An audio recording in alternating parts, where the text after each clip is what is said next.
이 시간 성령으로 감동된 계시 말씀을 공독합니다. 성령님의 감동으로 살아계신 하나님의 음성을 들을 수 있기를 바랍니다. 구약성경 창세기 3장 15절 그리고 7절 그리고 20절부터 21절 이렇게 네 군데에 있는 말씀을 각각 공독하겠습니다. 먼저 15절입니다. 내가 너로 여자와 원수가 되게 하고 내 후손도 여자의 후손과 원수가 되게 하리니 여자의 후손은 내 머리를 상하게 할 것이요 너는 그의 발꿈치를 상하게 할 것이니라 하시고 20절 21절 공독하겠습니다. 20절 21절만 아담이 그의 아내의 이름을 하와라 불렀으니 그는 모든 산자의 어미가 됨이더라. 여호와 하나님이 아담과 그의 아내를 위하여 가죽옷을 지어 입히시니라. 아멘. 우리 함께 참회의 기도, 회개의 기도 함께 드리시겠습니다.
너희는 육의 욕심을 따라 썩어져가는 구습을 따르는 옛사람을 벗어버리고 오직 심령이 새롭게 되어 하나님을 따라 의와 진리의 거룩함으로 지으심을 받은 새 사람을 입으라. 그런즉 누구든지 그리스도 안에 있으면 새로운 피조물이라 이전 것은 지나갔으니 보라 새 것이 되었더라. 아멘. 우리 인사하겠습니다. 주님의 이름으로 사랑합니다. 주님의 이름으로 사랑합니다. 이렇게 TV를 식사할 때 이렇게 가끔 보는데 거기 보면 뭐 맨인 블랙인가 뭐 그 블랙박스 해가지고 영상 변호사 통해서 막 이렇게 그렇게 하는 그런 게 있잖아요. 거기 보면 참 별 사람이 다 있고 별 경우가 다 있고 상상할 수 없는 경우도 많이 있고 작은 얘기겠습니다만 그것만이 아니라 오늘날 보면은 뭐 전쟁이 어떻고 막 지금 1년째라네요. 1년째 우크라이나 전쟁이 그런 소식들이 굉장히 많이 들려오고 있습니다. 물론 반대로 막 튀르키예, 시리아 지진 구호하고 돕고 그런 손길도 있지만 그런 예외적인 내용 말고 대부분 다 이렇게 대적하고 싸우는 얘기가 정치에서도 있고 경제에서도 있고 나라와 민족 개인 간에 굉장히 많죠. 이게 우리가 살아가는 세상이 그렇다는 겁니다. 극명하게 어떤 상태구나, 어떤 것이 계속되는구나를 하나 말해준다면 그런 가운데 우리 교회는 어떤 존재고 또 어떤 은혜를 받았는가 이것이 굉장히 우리에게 있어서 굉장히 중요하다. 왜냐하면 그 은혜를 우리가 알면 알수록 또 그 은혜가 얼마나 큰지를 깊이 깨달으면 깨달을수록 이런 세상 가운데 어떤 존재임을 알고 믿고 그런 존재로 살아갈 수 있게 되는 줄로 믿기 때문에 그렇죠. 오늘은 이런 이야기를 좀 해보려고 합니다. 우리가 어떤 은혜를 받았는가, 또 어떤 세상인가, 무엇이 계속되고 있는가를 함께 나눠보도록 하겠습니다. 지난주에 걸쳐서 우리는 계속 복음의 기초를, 복음을 이제 기초적으로 살펴보고 있는 중에 첫 번째는 하나님이 어떤 분이신가. 그럴 때 이제 하나님이 하나님의 나라를 꿈꾸셨다. 그것을 창조로 실현하셨다. 그런데 그것을 또 누구를 위해 그렇게 했느냐라고 할 때 몸을 입은 사람을 위해 그렇게 했다. 그래서 지구 중심으로 했다. 이런 얘기를 우리가 함께 나눠서 복음의 기초 첫 번째 가장 먼저 하나님이 누구인가를 이렇게 기초적으로 봤어요. 하나님이 주님 되시는구나. 창조자뿐만 아니라 다스리시는 주님 되시는구나. 그 주님이 그렇게 어마어마한 완전한 복을 주셨구나. 그것을 대표적으로 이제 안식이다. 그 안식은 또 하나님과 하나님의 나라에 함께 있는 것. 그 복을 누리면서 살아가는 것. 이 창조 세계의 아름다움을 이제 에덴 동산이라고 하는 그 상징을 통해서 알려주시고 거기에 아담과 하와를 두셨죠. 그래서 거기서 순종만 하면 되는 거였죠. 그래서 하나님이 순종을 원하셨다. 그때 이제 선악을 알게 하는 나무 열매를 우리는 또 기억할 수가 있습니다. 그것도 은혜죠. 왜냐하면 순종할 수 있는 그런 도구니까요. 그것을 통해서 하나님이 창조물이시구나. 그 하나님이 창조자이시구나. 우리는 피조물이구나를 아는 거죠. 하나님의 명령이 있다. 그런데 뱀과 함께 짝을 이루어서 이제 죄를 범한다라고 하는 것이 복음의 기초 2과이면서 죄의 문제가 바로 우리에게 딱 펼쳐지죠. 이 죄의 문제는 굉장히 간단하면서 명료하면서 비교적 짧은 이야기로 구성되어 있는데 그 이야기를 통해서 우리에게 확 얘기해 주는 게 죄를 범했다. 사람이 죄인이다. 모든 사람이 죄인이다. 그래서 각각 심판과 벌을 받는다. 이렇게.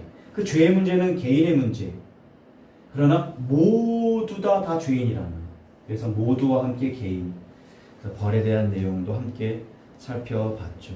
그래서 그것을 극명하게 최종적으로 확정적으로 해주는 것이 추방이다. 이런 내용도 함께 살펴봤어요. 그런데 이 복음의 기초 2과의 이 죄의 문제를 다루면서 끝에 세 가지 소주제로 구성되어 있으면서 끝에 무엇도 있느냐면 은혜도 있다는 것을 우리는 기억할 필요가 있죠. 자, 오늘 본문 내용을 보면 15절 그리고 7절은 봉독 안 했습니다. 우리가 이렇게 잘 알고 있는 내용, 무화과나무 잎으로 친화를 해서 수치를 가렸다 그런 내용이고요. 그것과 더불어 20절, 21절이 본문인데 이렇게 좀 이렇게 띄어서 나눠본 내용을 우리가 함께 먼저 15절만 보면 그것 아니겠습니까? 하나님께서 범죄한 사람들에게 심판, 즉 벌을 내리시는 중에 여자의 후손을 약속하셨다는 것이 15절입니다. 그리고 7절과 20절, 21절 것은 각각 이제 무화과나무 잎으로 했다. 근데 21절은 가죽옷 얘기가 나오고 20절은 여자의 이름을 하와라고 불렀다. 이렇게 모든 산자의 어미다. 이렇게 한 내용이 오늘 본문에 있는 내용이고 복음의 기초 2과 죄의 문제를 다루면서 마지막에 은혜의 이야기도 함께 있다는 내용입니다. 좀 본문을 좀 설명해 보면 오늘 다시 한번 은혜로 넘어가기 전에 좀 이렇게 우리가 구조적으로 볼 때 뭐 다음 다음 무엇 다음 요거 이렇게 좀 이렇게 구조적으로 살펴보는 것도 굉장히 중요하잖아요. 오늘 은혜를 이야기하기 전에 가장 먼저 하나님이 누구신가를 먼저 이야기했다는 거 기억하면서 그리고 하나님이 그런 분이신 하나님이 창조자여 주님이신 것에 반해서 사람은 주님 되심을 거부해서 결국 추방되는 안식일을 상실하는 범죄를 했다. 이런 내용이 앞서 있다는 것을 기억하면 좋겠습니다. 그래서 그런 하나님이 이런 범죄를 저지른 사람임에도 불구하고 사람이 범죄를 저질렀음에도 불구하고 뭘 하셨냐라고 할 때 은혜를 약속하셨다. 구원을 약속하셨다는 내용이 오늘 앞에 있습니다. 그 의미가 뭐냐면 왜 자꾸 죄의 얘기를 하냐면 분명히 해야 돼요. 그러니까 죄의 문제를 분명히 하지 않으면 우리가 모두 다 모든 아담 이후에 모든 사람이 죄인이다. 그리고 각각 그 죄로 각각 벌을 받는다.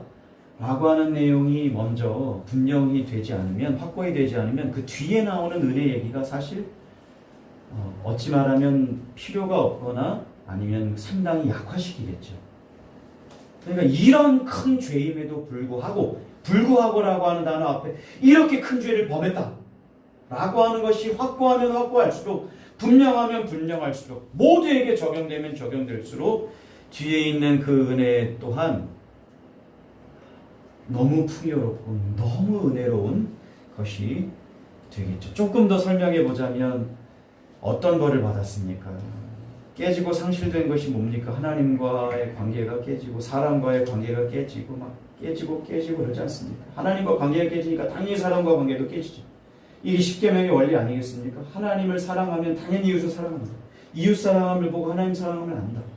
사람과의 반목을 보면 하나님과 반목하는 것, 깨진 관계를 알 수 있는 것이 이것이 죄의 특징이고 결과 중에 하나입니다. 또 무엇이 깨졌습니까? 하나님이 주신 안식의 복이 다 깨졌습니다.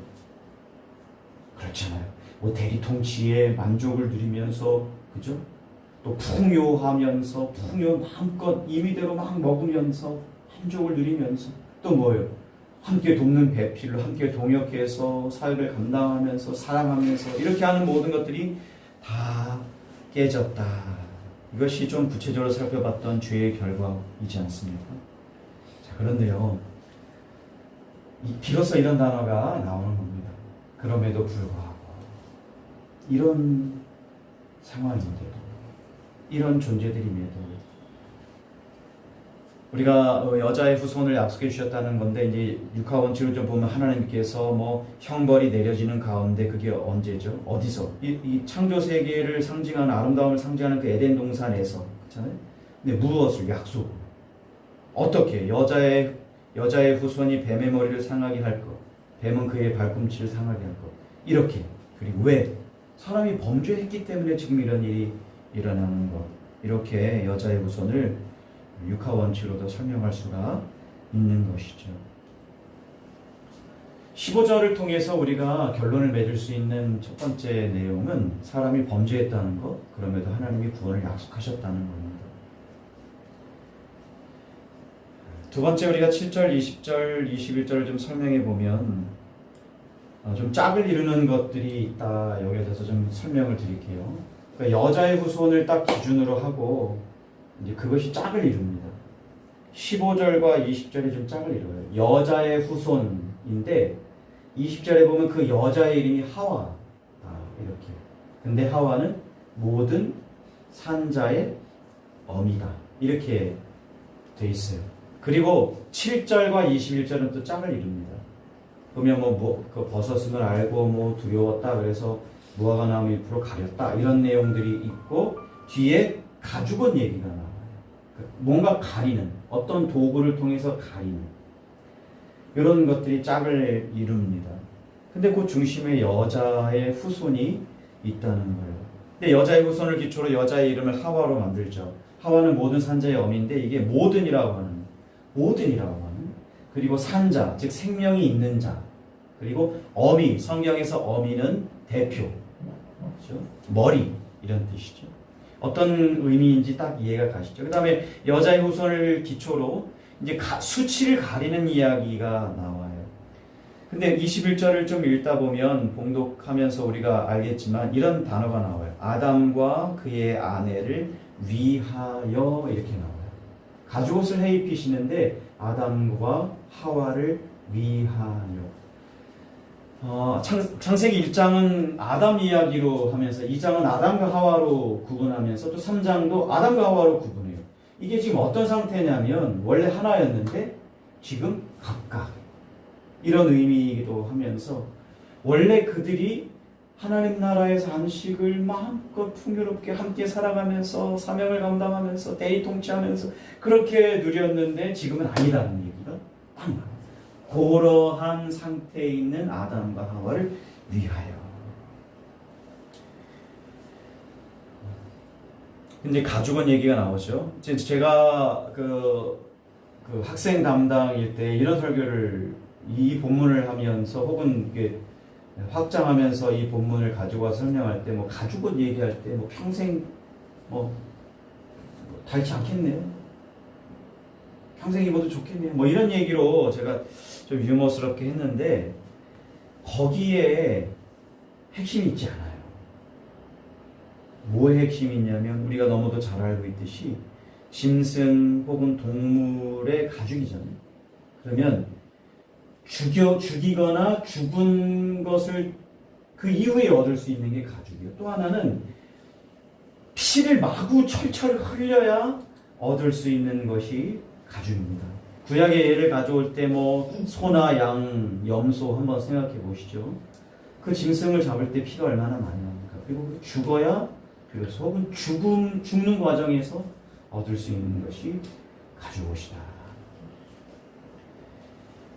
이 하와와 가죽옷은 이렇게 좀 하와와 가죽옷 이 두 대상을 단어로만 딱 엮으면 생명과 죽음이다. 이렇게도 말할 수 있지 않을까요? 이거를 좀 의미를 부여해서 좀 문장화하면 죽음으로 생명을 주신다. 이렇게 생명을 앞으로 놓으면 생명을 주시기 위해 죽으신다. 결국 본문의 이야기는 어떤 의미를 우리에게 분명히 해줍니까? 그가 누구냐라고 할 때 여자의 후손 예수 그리스도라는 얘기를 분명히 해줍니다. 알잖아요, 우리가. 그는 여자의 후손 맞아요. 마리아로부터 출생했어요. 여자의 후손. 1차적으로 여자의 후손, 몸을 입은 사람을 위한 할 때 그 1차적인 그것을 위한 할 때 그 사람들을 위해 몸을 입고 오신 예수 그리스도라고 할 때 여자의 후손이어야만 해요. 맞죠? 창세기 3장 15절에 대한 의미가. 근데 또 그 여자의 후손이 죄가 있으시면 안 돼요. 의인이셔야 돼요. 완전한 의인이셔야 돼요. 그러니까 성령으로 잉태되었다. 하나님이신 예수님, 하나님과 독특한 관계이신 예수 그리스도로 오셨다. 맞죠? 사역은 어떻게 하셨습니까? 몸을 입은 사람을 위한 대표로 오신 여자의 후손이니까 사람의 삶을 사셨어요. 그렇죠? 근데 하나님이신 예수 그리스도이시니까 어떻게 해요? 사람으로 십자가에 못 박혔지만 그 의미는 구원을 이루시는 사역이었죠. 오늘 본문에 그 여자를 연구하다 보니까 이 성경에서는 이 여자를 또 확장해서 교회로 표현한다. 이렇게도 말하고 있네요. 예를 들면 아가서에 보면 6장 10절 이 아가서가 그리스도와 교회와의 관계를 이렇게 그렇게 아름다운 시로 어쩌면 선정적이기도 하고 어쩌면 파격적이기도 한 그런 의미로 이렇게 설명하는 것으로 메시지를 우리에게 주지 않습니까? 6장 10절에 보면 아침 빛같이 뚜렷하고 달같이 아름답고 해같이 맑고 깃발을 세운 군대같이 당당한 여자가 누구인가? 하나님이 보시기에 교회가 그렇다. 또 계시록 요한계시록 12장에 보면 1절과 5절에 보면 하늘에 큰 이적이 보이니 해를 옷 입은 한 여자가 있는다. 해를 옷 입었대요. 그 발 아래에는 달이 있고 그 머리에는 12별의 관을 썼더라. 5절 여자가 아들을 낳으니 이는 장차 철장으로 만국을 다스릴 남자라. 그 아이를 하나님 앞과 그 보좌 앞으로 올려가더라. 여자는 또 신부로도 비유돼서 설명되고 있습니다. 계시록 21장 9절 일곱 대접을 가지고 마지막 일곱 재앙을 담은 일곱 천사 중 하나가 나와서 내게 말하 이르되 이리 오라. 내가 신부 곧 어린 양의 아내를 내게 보이리라. 어떻습니까 여러분? 이 창세기 3장 15절의 이야기가 생명과 죽음으로 생명을 위해 죽음을, 그것이 예수 그리스도이시고 여자의 후손, 그리고 교회 이야기, 곧 우리 이야기가 아니겠습니까? 가죽옷은 몸을 입은 것 중에 죽여야 얻을 수 있는 옷이잖아요. 죽으면 흘려지는 피, 속죄의 피. 덮고 가리는 것으로서의 속량, 대속. 이런 단어들로 구성되어 있는 그 이야기가 아니 에덴 동산에서 범죄하여 심판을 당하는 벌을 받는 그 현장에서 선포되고 있는 거예요. 할렐루야. 그런데 이 형태는 보면 두 가지 형태입니다. 첫 번째는 원수의 형태고 다음은 후손의 형태입니다. 보십시오. 이것이 어떻게 나타나느냐라고 할 때 대적의 방식으로 나타나는 거예요. 구원이 어떤 방식으로 어떤 형태로 나타나느냐 할 때 대적의 방식. 보십시오. 원수가 된대요. 여자와 뱀이. 그리고 원수가 된대요. 여자의 후손과 뱀의 후손이. 이게 원수라는 것은 바꿔 말하면 적대감을 가졌다, 징후감을 가졌다 이런 이야기 아니겠습니까? 그러니까 징후감을 가지고 적대감을 가지고 서로 대하는 거예요. 이것을 바꿔 말하면 대적한다 이렇게 얘기하지 않습니까? 이러한 것들은 계속해서 일어나는 거예요. 즉 구원의 방식이 어떤 형식으로 일어나느냐, 구원을 약속하시고 여자의 후손으로 죽어서 생명에 이르고 또 생명에 이르기 위해 죽으시는 그것은 무엇이냐? 사탄이 대적하고 하나님이 예수 그리스도 안에서 사탄이 대적하시고. 그런데 이것이 뭐 팽팽하고 긴장감 속에서 너무 대등해서 그런 것들이 아니죠. 우리가 앞서 살펴봤지만 사탄의 정체에 대해서는 별로 관심이 없어요. 피조물 중에 하나로 빗대서 설명하는 방식을 채택하고 있어요. 지금 무엇이 중요합니까? 예수 그리스도가 사탄을 어떻게 하실 것인지에 대한 것이 중심이에요. 우리가 너무 잘 알고 있듯이 예수님이 이 땅에 오셔서 하나님 나라를 임하게 하셨고 그 기적이 막 일어나는데 어떻게 보면 질병의 기적, 치유가 되는 기적이 일어나고 죽은 자가 살아나고 또 하나 뭡니까? 귀신이 쫓겨나잖아요. 더불어 확장하면 교회와 사탄은 계속해서 대립합니다. 그런데요, 교회를 예수님이 어떻게 하신다라고 하냐면 분명하게 선포하는 것이 교회의 머리 되어 주신다는 겁니다. 그 머리는 다스리는 통치자를 말하는 것이고 그 머리는 시작이요 우리의 주님 되신다는 것 또한 말씀합니다. 요한계시록은요 대놓고 7교회를 설명하면서 예수 그리스도가 붙잡고 계신다 교회를, 예수 그리스도가 교회를 보호하신다, 돌보신다는 얘기로 계속해서 7번. 심지어 에베소서에 보면 어떻게 합니까? 만물 위에 교회를 두시고 그 교회를 통치하시고 다스리시는 주님을 묘사합니다. 이것이 대적의 방식이에요. 또 하나의 방식은 후손의 형태입니다. 이게 뭡니까? 이게 지금도 성취되고 있고 앞으로도 성취될 것이라는 거예요. 아담과 하와에게도 성취되고 아담과 하와 이후에도 계속해서 성취되는 방식, 현재도 되면서 미래를 향해서 계속해서 나가는 방식이 구원의 방식입니다. 오늘 본문을 보십시오. 분명히 원수 얘기가 나오고 후손 얘기가 나와요. 후손 얘기는 미래의 지향적이고 그리고 원수 얘기는 계속되는 것이지 않습니까? 우리가 지난주에 함께 나눴던 얘기를 잠깐 가져와서 또 상기하면서 기억하면서 한번 확장해보면 하나님의 관심, 즉 성경의 관심은 뭡니까? 하나님의 나라, 누가 하나님 나라의 백성인가? 그 시련이 창조세계에 나타난, 그 안에서 나타난 것 아니겠습니까? 죄에 대해서 추방의 결과로 그 가운데에 지구의 사람에게 내려진 형벌이 내려지지 않습니까? 사람에게 관심이 있어요. 근데 그 사람이 어느 나라 사람이냐? 그것에 대해서 관심이 있다고요. 핵심이 거기에 있다고요. 예를 들면 바로 이은 가인의 족보에는 언제 죽었는지 관심 없습니다. 거기에는 하나님에 대한 내용이 없습니다. 그런데 그 뒤에 셋의 계보 족보에 의하면 언제 죽었는지, 그가 몇 살을 살았는지에 관심이 있습니다. 그리고 그 사이사이에 하나님을 찾았다, 하나님의 이름을 불렀다. 그리고 우리가 너무 잘 알고 있는 에녹이 가운데 있고 마지막 족보에 셋의 족보 마지막에 노아가 있습니다. 그리고 6장에 보면 하나님의 사람들, 사람의 사람들이 비교해서 나옵니다. 누가 하나님 나라 백성이냐? 하나님은요, 이렇게 누가 하나님 나라의 백성이냐라고 하는 것을 철저하게 성경을 통해서 우리에게 말해주면서 그 하나님이 다시 하나님 나라의 안식으로 들어오게 하는 그 방식으로서의 구원을 이루시는 그 형태가 대적과 후손이에요. 하나님이 하나님 나라 외, 하나님 나라 밖의 백성들과는 대적하셔서 구원을 이루시는 겁니다. 그 예가 출애굽 여정 가운데 나타나죠. 우리의 삶에서 나타나죠. 교회적 삶에서 나타나지 않습니까? 누가 하나님 나라 백성이냐 할 때, 하나님이 전쟁은 하나님께 속했다라고 할 때 하나님이 적대감과 증오감을 가지시고 하나님 나라 밖에 있는 사탄 아래에 있는 아담의 죄의 아래에 있는 그들과는 대적하신다는 거죠. 싸우신다는 거죠. 다른 말로 말하면 하나님이 우리를, 교회를, 하나님 나라 백성을 돌보신다, 위하신다는 말씀도 되죠. 또 하나는 무엇입니까?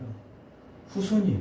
지금도 싸우시고 앞으로도 계속 싸우시고 지금도 그것을 구원을 성취하시고 또 계속해서 성취하신다는 겁니다. 오늘 본문에 있는 내용이 오늘 복음의 기초 2과의 마지막에 있는 이 은혜에 있는 이야기가 바로 오늘 그 이야기입니다. 오늘 이런 내용을 가지고 한번 적용하면 좋겠습니다. 첫 번째는요, 하나님의 은혜 안에는 두 가지가 있구나.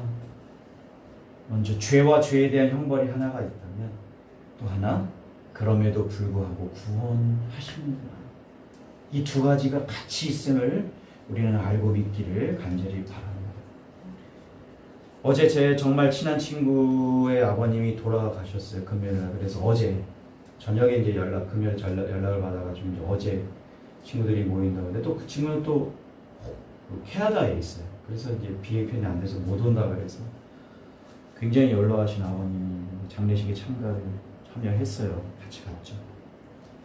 이제 가면서 저는 속으로 이 아버님이 신자가 아니었고 성도가 아니었고 하나님 나라 백성이 아니었고 교회가 아니었으면 어떻게 하지? 이런 생각을 좀 했어요. 그 가족이.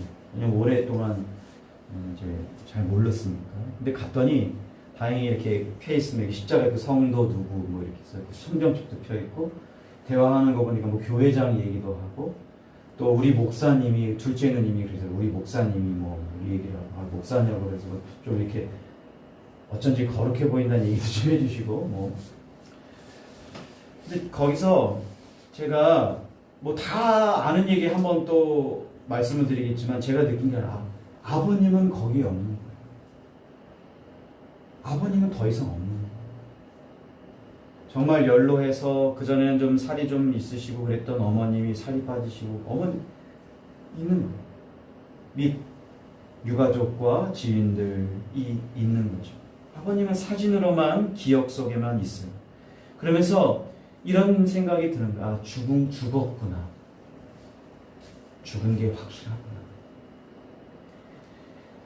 무슨 이야기입니까? 육체적인 죽음만을 가지고 말씀을 드렸지만 이 죽음은 어디서부터 왔는가를 분명히 창세기 3장에서는 말해주고 있습니다. 사람이 범죄했구나. 다시 한번 확실합시다. 사람이 죽는 것은, 죽음은 결국 하나님 나라에서 추방된 것 때문에 온 결과 중에 하나이면서 우리에게 너무도 큰 사건, 우리의 인생을 바꿀 만한 그런 사건, 살아있는 자의 인생을 바꿀 만한 그런 사건, 이제 더 이상 이 땅에는 없는, 존재가 자체가 없어지는 그러한 사건, 그래서 너무도 큰 그 죽음의 원인이 죄라는 것.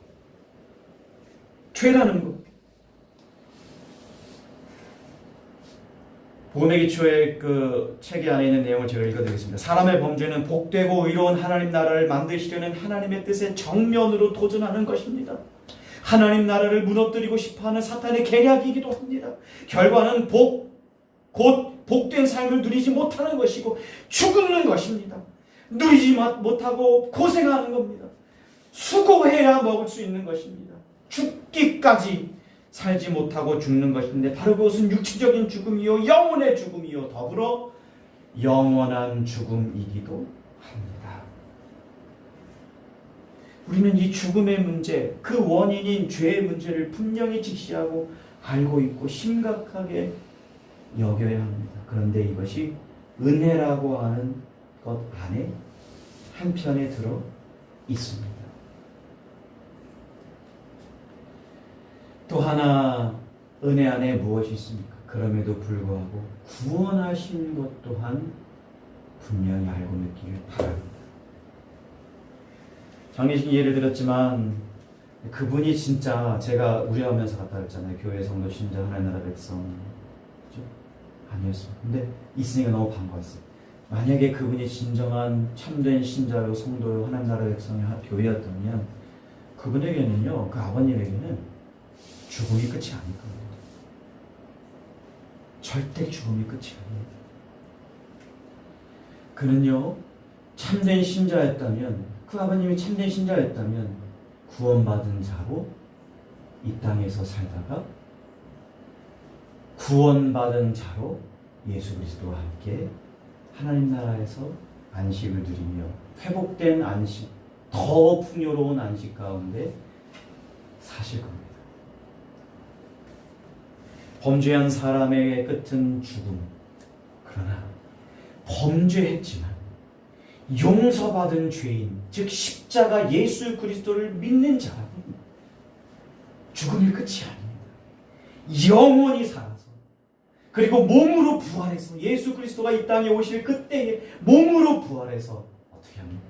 하나님 나라에서 회복된 안식 가운데 새하늘과 새 땅이라고 말하는 그곳에서 그 땅에 걸맞는 몸을 가지고 풍요와 만족을 누리면서 살아갈 것입니다. 그것이 곧 구원입니다.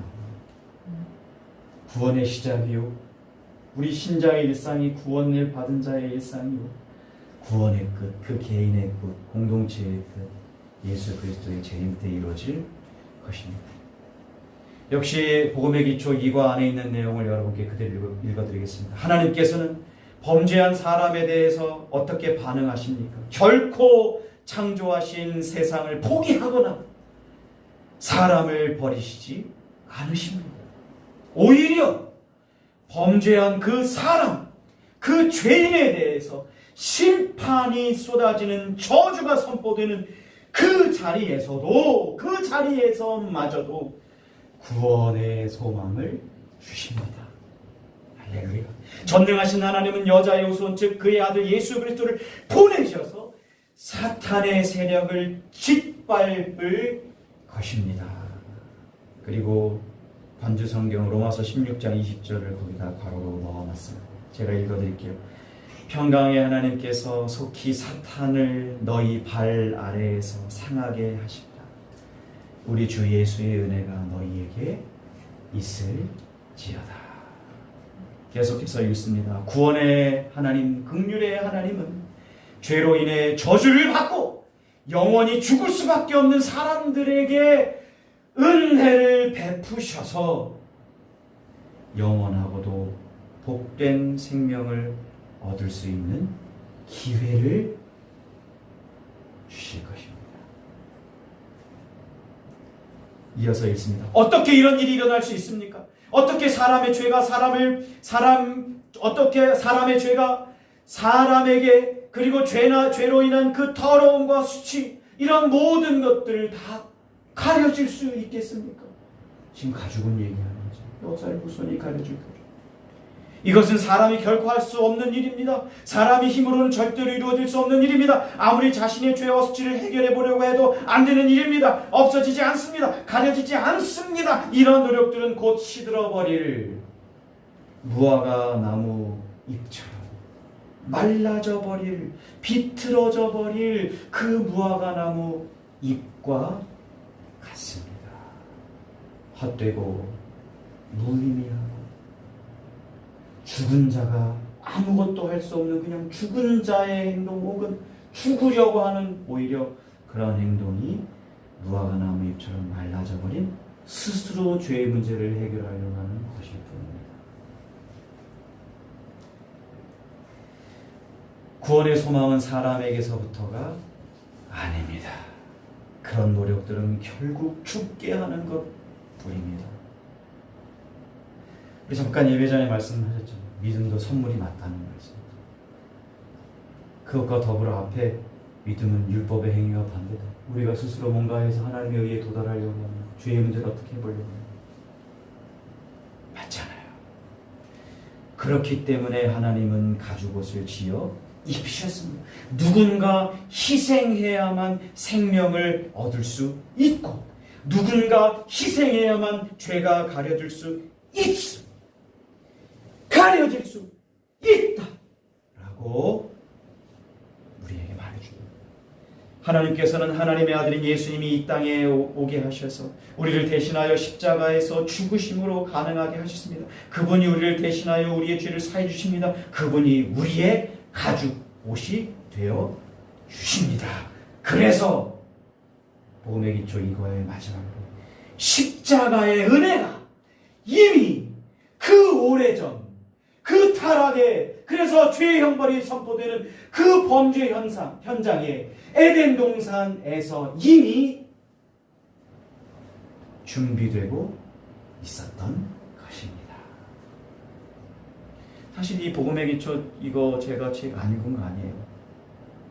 그런데 정말 은혜로웠어요. 왜요? 아니 그래요.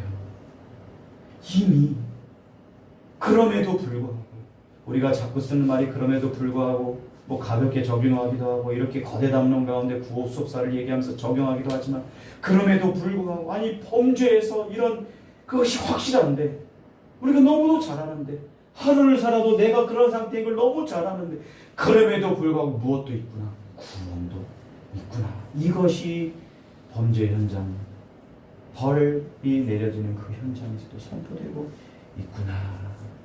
이것이 십자가의 은혜구나.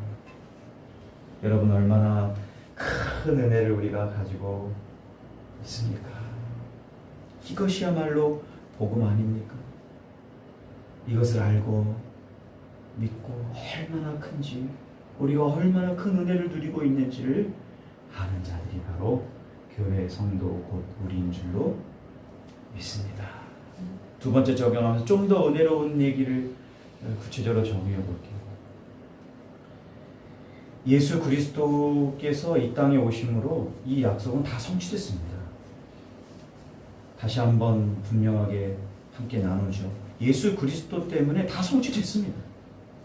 가죽옷도 성취됐습니다. 죽음, 피, 속량, 대속적 그 모든 것들을 다 함께 묶은 얘기가 화목제물이잖아요. 되셨어요. 끝. 이미 선포되고 있고 성취되었어요. 여러분 하와라고 하는 이름의 생명 그리고 가죽 옷이라고 하는 것 또한 성취되었습니다. 여자의 후손이 성취되는 것과 함께 그분이 오심으로 다 성취되었습니다. 라고 하면서 두 번째 적용은 우리가 어떤 시대에 살고 있는지를 명확히 우리 그런 거를 명확하게 첫 번째는 그 은혜가 너무 커요. 근데 두 번째 구체적으로 은혜가 너무 커요. 왜 그러냐면 우리가 예수님을 배경으로 살아가고 있는 중이잖아요. 그 모든 약속들이 다 성취되고 예수님 안에서 더 풍요롭게 구약은요 모형적이에요. 그렇죠? 이렇게 알려주는 것. 그래서 우리가 두 형태 봤잖아요. 대속의 형태, 대적의 형태, 또 하나는 후손의 지금 일어나고 계속 앞을 향해서 미래적인. 근데 이 성취라고 하는 것은 이 약속을 다 이루었다라고 하는 예수 그리스도의 십자가상에 있는 그 말씀이 다 대변해주는 더 큰 거예요. 너무 큰 거예요.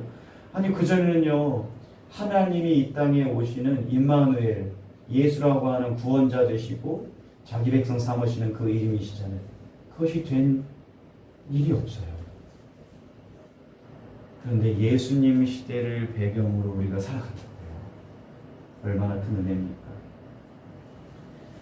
그런데 요즘 시대가 보면요 이거를 자꾸 이렇게 약화시키거나 이렇게 좀 퇴색시키고는 것 같아요.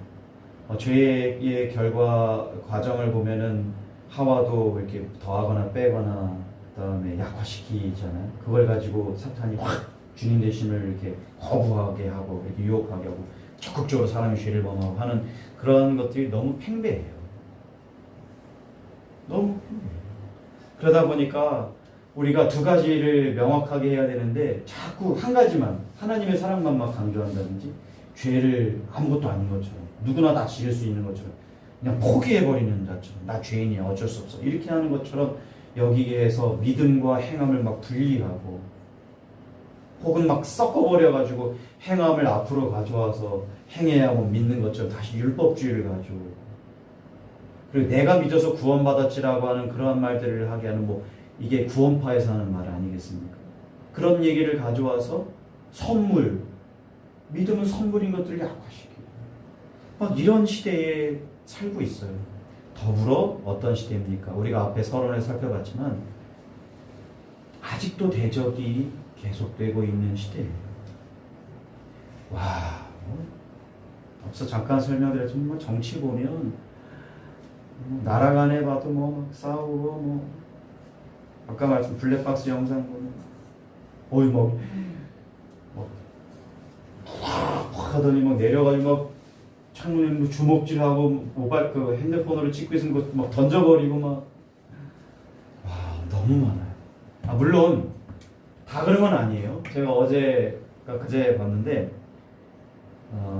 또 하나 얘기 있죠. 튀르키예 그뭐 구호 보낸다는 얘기가 또 그 블랙박스 얘기를 하면 젊은 엄마가 접촉 사고를 낸 거예요. 앞에 이제 나이 드신 여자분 내렸는데 막 어쩔 줄 몰라 하면서 막 상황 설명하는 것 같아요. 그 영상 보니까. 근데 설명해 보니까 너무 급해서 애가 막 고열이 나니까 응급실에 가는 중이었던 거예요. 그래서 막 병원을 가야 되는데 그러다가 접촉 사고를 낸 거예요. 근데 그 얘기를 들었는데 그 피해를 당한 그 어르신 아주머님이 그 젊은 엄마를 확 안고 이런저런 얘기를 토닥여 주면서 막 하고 있는 영상을 저도 봤어요. 너무 찡하더라고요. 얼마나 아름다운 모습입니까? 이런 모습들이. 이게 무슨 얘기입니까? 이 세상에는 주로 대적의 형태가 일어나요. 그런데 간혹 아름다운 소식도 들려와요. 우리도 죄 가운데 살아가요. 그런데 그 가운데 용서받은 죄인임을 확신하면서 살아가는 거예요.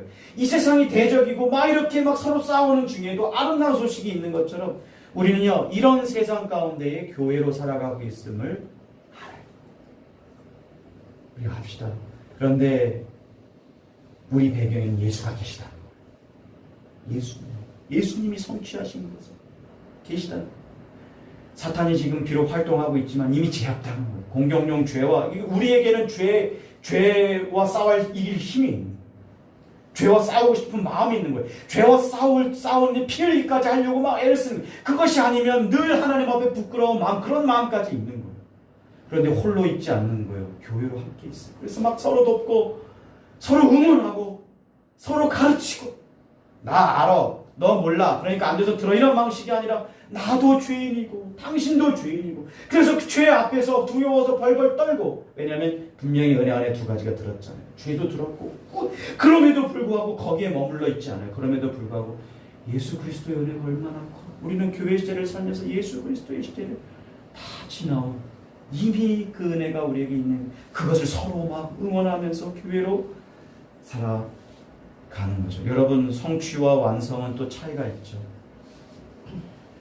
우리가 왜 대적이 계속된다 그리고 후손의 방식이다 지금 이루어갖고 계속해서 이루어져 갈 거다라고 얘기하냐면 이런 말 있지 않습니까? 유명한 말 이거 뭐 아무나 할 수 있는 말이 아니에요. 이거 뭔가 아는 사람은 할 수 있는 말이고 이걸 말하는 사람에게는 강한 포스가 있는 그런 느껴지는 말이에요. 그게 뭡니까? 이미와 아직 사이라는 말 있잖아요. 이거 아무나 하는 말이 아니에요.